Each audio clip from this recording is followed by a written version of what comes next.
이런 분들이 되게 많아요. 엄청난 목표를 세우는 거. 내 능력은 여기 있는데 4시에 일어나기가 여러분 쉽지가 않죠? 그러면은 도전하다가 포기하게 됩니다. 메타인지가 높아서 내 능력치를 알고 목표치를 어느 정도 밸런싱을 해야 여러분 몰입을 할 수 있거든요. 몰입을 해야 기분도 좋고 효율도 올라갑니다. 그럼 또 다른 더 큰 목표에 조금씩 다가가는 건데, 거대한 목표가 있을 때 어떻게 하시냐? 저는 상장이라는 어마어마한, 성공했을 때 막 기업 가치가 예를 들어 막 4천억, 5천억이 되면은 어마어마한 어마어마한 규모의 꿈, 이런 거를 도전하고 있는데, 그러면 저는 뭘 하냐? 그러면은 저는 오늘 공부 뭐 했냐? 오늘 영어 단어 뭐 외웠냐? 직원들이랑 어떻게 소통했냐? 이런 거 그냥 세세한 거를 매일같이 따져봅니다. 아주 세세한 거를 매일같이 해나가는 거예요. 그게 1년 지나면은 이제 큰 덩어리로 보입니다. 큰 덩어리. 기대를 잃어버리는 많은 요인들이 있지만, 기대를 아주 상실시키는 가장 핵심이 뭐냐면 실패가 계속될 때예요. 실패가 계속되면 여러분, 내 미래를 낙관적으로 바라볼 수 있겠습니까? 비관적으로 바라볼 확률이 매우 높은 거죠. 진짜 작지만 나노미터지만 성공을 맛보는 것이 정말 너무너무 중요한 것입니다. 실제로 많은 연구들이 작은 성공을 맛보는 게 중요하다고 얘기를 하고 있거든요. 그래서 이건 어떻게 보시면 될 거냐면은, 학교 등수를 얘기하면 얘 꼴찌야, 50명 중에 꼴찌예요. 근데 목표가 25등이에요. 근데 한 번에 그게 극복될까요? 근데 이 친구가 소박하게 목표를 어떻게 잡았냐면은 꼴찌 벗어나는 거예요. 꼴찌 벗어나는 거예요.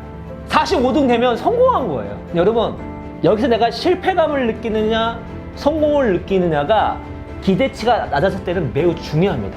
그 하나가, 이 성공이 매우 작은 거지만 이 친구는 계속 실패를 맛봤기 때문에 그 작은 성공이 다시 도전하고 시도하고 노력할 수 있는, 공부하고 학습할 수 있는 그러한 밑바탕, 지지, 그런 힘을 줄 수 있는 거죠.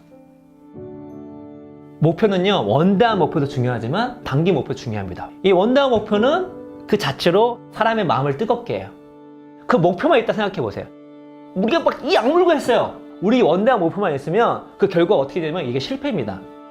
꼴등인 애가 목표가 1등인 거야. 열심히 해도 이게 성공이 아닌 거야. 그때 우리의 마음이, 믿음이 약해질 수가 있는 거죠.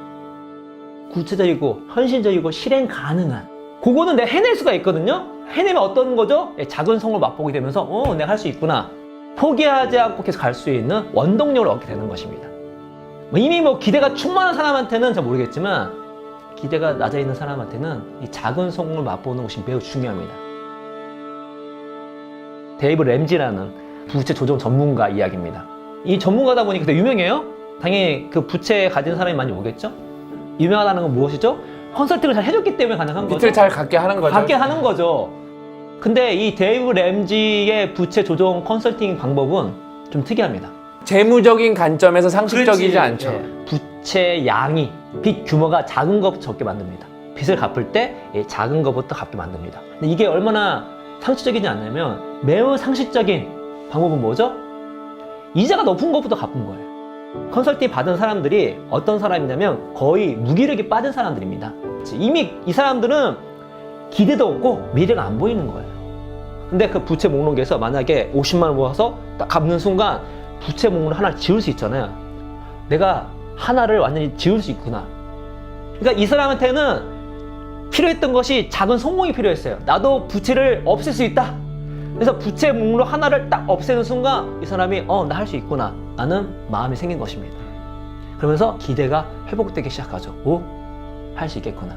그래서 실제로 그렇게 부채 목록을 지우는 방법이 실제로 부채를 조정하는데, 또 극복하는데 도움이 됐다는 것이죠. 다시 말해서 작은 성공이 우리가 생각하는 것보다 얼마나 큰 영향력을 발휘하는지. 45세 워킹맘입니다. 제 주변에는 영어를 네이티브처럼 하는 사람들이 많습니다.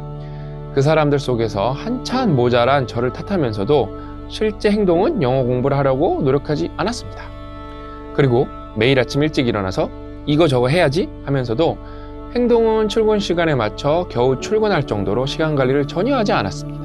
마음과 행동이 각자 플레이하니 마치 제 안에서 두 가지 인격이 따로 존재하는 양, 제 자신이 제 자신을 너무 괴롭히는 시간들을 계속 보내고 있었던 겁니다. 저는 이제 외국에서도 살아봤고, 교환학생도 해보고, 박사도 해보고, 그다음에 일할 때도 영어를 써보고, 영어를 많이 써봤죠.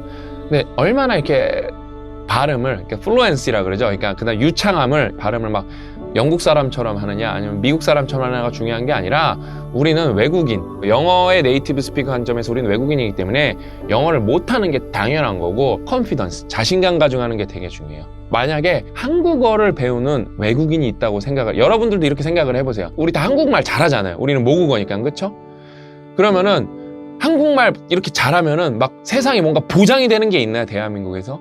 다시 한번 말씀드리지만 내가 무엇을 하는가가 중요하고, 그 무엇을 할 때 핵심 어휘, 올바른 어휘를 구사하는 게 중요하고, 한국말 잘한다고 여러분 모든 사람들이 정보 습득을 잘하나요? 그렇지 않죠. 막 모든 사람이 책을 잘 읽고 어려운 책을 척척 읽나요? 그렇지 않죠. 영어도 똑같습니다. 이런 관점으로 영어를 되게 현실적인 관점에서 많은 분들이 생각해 보셨으면 좋겠어요. 그냥 진짜 영어를 현실적으로 접근하셔서 여러분 인생의 일부분이 돼서 그게 여러분 인생에 도움이 되는 거지 막연한 목표가 안 됐으면 좋겠습니다. 그런 게 있어요, 여러분. 어려운 책을 읽었는데 남는 게 없는 경우가 있습니다.